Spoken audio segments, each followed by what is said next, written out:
How did Tom's religious family react to him in the role of the devil? Whose nickname was Muffin Top?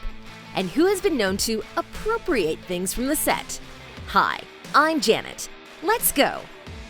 From physiotherapist to Lucifer. Would you have guessed that this talented Brit only got into acting by chance? Yep, true story. Tom's first love as a boy was sports.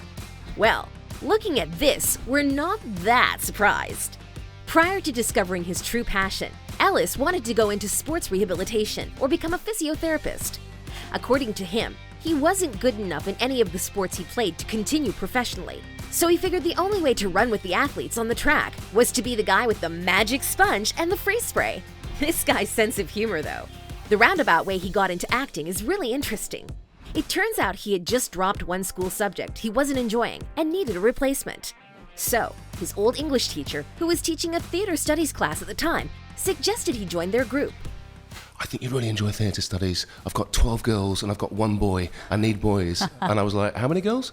Well, needless to say, he didn't need any more convincing than that, as he jokes. Seriously though, the bug bit him straight away, and the rest just follows naturally from there. Talking about finding one's true calling, we were blown away by the irony of the next fact. Tom's dad, sister, and uncle are all pastors, and Tom himself grew up singing in the church. Funny fact, his dad allowed him to perform in nativity plays, but never in the lead role, because he didn't want to be accused of nepotism. Luckily, this lack of opportunity didn't stand in Tom's way, as it is clear from his acting today. So, considering that this is a show about the devil, does Lucifer's family approve of his job portraying the fallen one? You'll be relieved to hear that the answer is yes. Yup, they all support his role as they see it for what it is, a tale of redemption. Just before we move on to the actress who portrays the nerdy scientist Ella, what is Tom's deepest desire? My deepest desire is just a rest, really. In a cool game of Who's the Most Likely by Young Hollywood, his fellow actors quickly agreed that Tom is the most likely to fall asleep between takes. Well, he's got 3 kids and a hectic work schedule, so we can understand his desire to catch some Z's. Right, next. Tom is a bit like Amy's teasing brother. If you were to work with someone for 12 hours a day for a few years on end, you'd probably get close to them and learn all their little secrets. This is definitely the case for Ellis and Amy Garcia. For one, Tom loves teasing her about being a nerd, which she doesn't deny. She watched Guardians of the Galaxy, Wonder Woman, and Spider-Man at the theater, solo, at least 2 to 3 times. And she collects vintage lunchboxes, among other nerdy things. She is the world's biggest nerd. Any interview with Tom and Amy together is bound to be to die for. Like when Ellis dryly explains while rolling his eyes how he rarely misses his coffee in the mornings. Yet, when he does, Amy is like human caffeine because she's just so energetic. Right, and you know how siblings love to keep your little secrets as ammunition for later? Well, Ellis does the same, and the result is just too cute for words. In a recent FanX panel, he jokingly spilled the secret about what they like to call their co-star Amy. Well, this one I call WikiLeaks. Why WikiLeaks? Well, apparently Amy accidentally gave away one spoiler. Once. Like a typical big brother, Tom won't let her forget it. On that note, what's one of Amy's favorite scenes? Well, she really enjoyed their Vegas scene, where she played an old-school showgirl and got to dance. She told Fan X about when she first auditioned for acting in a commercial. But her dance mom said, "What a personality, pero she's not that cute." But then they finally needed a dancer for a commercial, and the mom was like, "This Amy can do." After that, she went on to do commercials for McDonald's, encouraging people to eat fries in Spanish and English. But back to her pre-acting days. You'd be surprised to learn that she initially majored in boring economics. Well, we're glad she changed her career. So what drew Garcia to the role of Ella against the advice of her casting team, who insisted she should rather hold out for a lead role? Well, as she told FanX, she had never seen a Latino scientist on TV, so that was the first intriguing part of the role. She also loved the character's lively energy and how dorky and nerdy she is. Of course, at this point, Ellis joked about how it isn't really a stretch for her, what with being a nerd in real life. Long story short, Her gut was just shouting at her to take the role, and she went with it. Oh wait, I almost forgot another fascinating fact. Tom, Lauren, and Amy are all within 12 days of being the exact same age. The 3 actors are all November babies and share the same birth year too. What an interesting coincidence. Or it might just be divine intervention. Next up, Lauren German's nickname on set. When they started doing the pilot, Lauren knew how giving nicknames is such a British thing and that Tom really needed it in his life. So she offered, well, you can call me Muffin Top. Now, what a random name to come up with. And it's definitely not because she has any extra rolls around the stomach area, that's for sure. In this case, Tom says it became a mutual nickname for each other. They even had Muffin on their trailer doors for the first few seasons. In season 5, it morphed into Muffino, like Italian for muffin. Talking about Lauren, apparently she's the on-set prankster. The story goes like this. Once, they filmed with an actor who, to put it mildly, really annoyed Ellis. The art department had to make life-sized cardboard cutouts of him. The annoying actor, that is. So, one year, on his birthday, when Tom went into his trailer, he was greeted with dozens of these life-sized figures stuffed into the small room.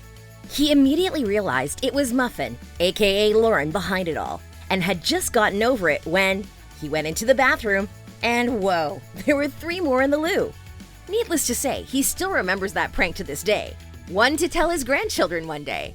The cast and set team also takes silly pictures that are documented on their Instagram accounts, like this one here. Just a regular rehearsal on the Lucifer set with Lauren German, dressed as the Joker, walking her hound, whilst I trail behind, wondering what the devil is going on. And this one. What's going on here?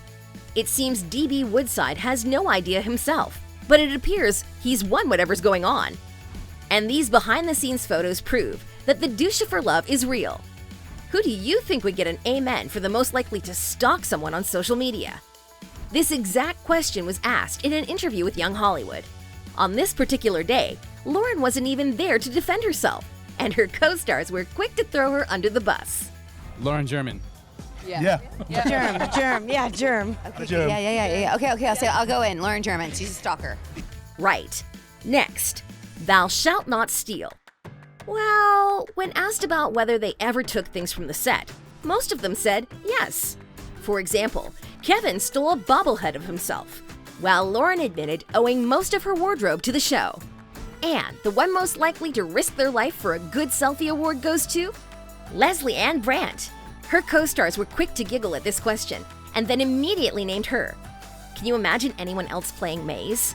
Well, Lena Esco was originally cast for the role. However, just weeks after this announcement, Brandt was cast as her replacement before the pilot was shot. The reason for Esco's recasting isn't clear, but Deadline reported that the decision was made after the table read for the series. Hey, would you guess that Kevin Alejandro, aka Detective Douche's guilty pleasure, is American Idol? Well, watching it at least. He says he would only audition to get into the bloopers. He's that terrible. Next up, Lucifer could have sounded different.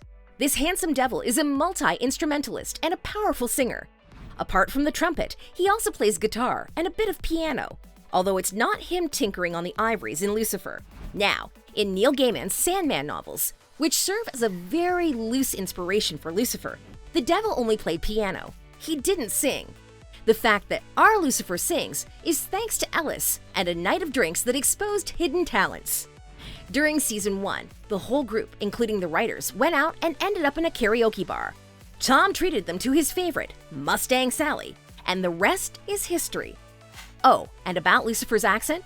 Tom said he tried it in American once and immediately realized it wouldn't work. So my first instinct, because it was American pilot season, was to try it with an American accent. And I did, and he just sounded like a dick. As he said, with a British accent in America, you can pretty much get away with saying anything, and people will think you're charming. On the topic of his American accent, Ellis has a hilarious story from his past. In one of his very first American jobs, he had only 4 lines to say. When he heard the movie was out, he and a friend rushed to watch it. Much to his surprise and his poor ego, they had dubbed his voice because his accent was that terrible. Shame, poor guy. While his accent improved over the years, his co-star Rachel Harris says she likes him British. My fiance said to me that you talking with an American accent is the equivalent of me having a breast reduction. So just... One thing Tom is allowed to stick to, though, is his fitness routine. Next up, who from the cast are fitness freaks? Well, it's safe to say there are 2 cast members who love their fitness. And it's, you guessed it, Tom and Lesley-Ann. And also Kevin Alejandro to some extent, although he does love the peanut butter cups at the service table. Tom was on the cover of Men's Health recently, and with the help of his coach, he even won a bet with his daughter that he could get a six-pack for the first time in his life by the time he was 40. His fellow co-star Lesley-Ann posed naked on the cover of Women's Health after the birth of her son, and she looks stunning. Wow! What's much more interesting than these 2 fitness freaks, though, is the rest of the cast's comments about staying in shape in a Netflix reunion special. How do you guys stay in shape for your roles on the show? This is natural. Germs on natural. Well, I mean, I go through these 2 periods. I go through my hibernation period, as Lesley-Ann likes to call it, where I will eat and drink whatever I want. And then when I'm needing to get back in shape, then I just start to live in the gym. Right. I'll leave you with some of Amy Garcia's humor for today. Ask me who my personal trainer is. Who's your personal trainer? You're looking at her. Thanks for watching. Let us know which facts surprised you the most. And remember to stay awesome.